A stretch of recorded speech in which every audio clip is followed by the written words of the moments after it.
بسم الله الرحمن الرحيم مغعيغو ومحمد عيسى محمود إيمان عبد الرحمن محمد وولاشي وولاشا وولاشين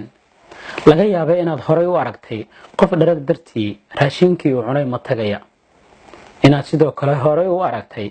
qof xanuun haya dartii markii cirbad lagu duray intuu dawaqay ama wareeray ma tagaya laakiin ay dhif iyo naadir kugu tahay inaad aragto qof daqiiqad walba laga filaysan karo inuu dhiig ma tago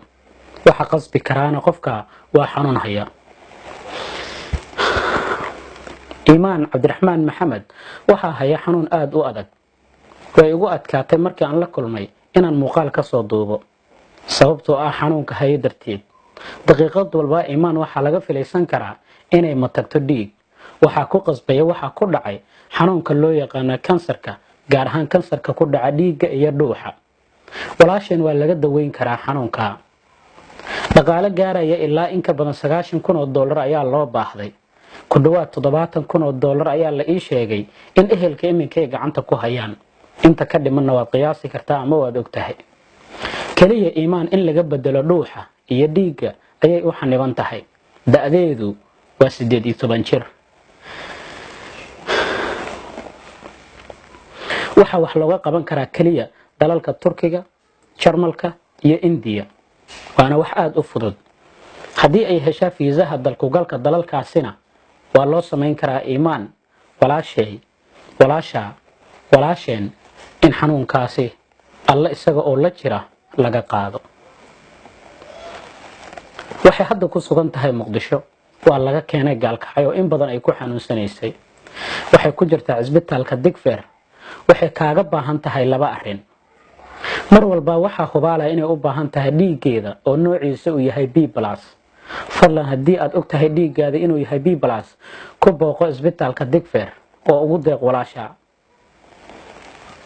waxa kale oo ay kaaga baahan tahay arrinta labaad oo ah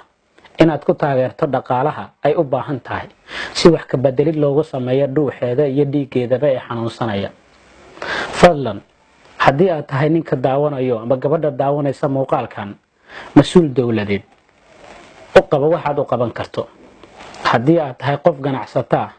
oo qaba waxaad u qaban karto hadii aad tahay qof shacab ahna oo qaba waxaad u qaban karto Iimaan Cabdiraxmaan Maxamed waxay wax ka sugaysaa Soomaali Maxamed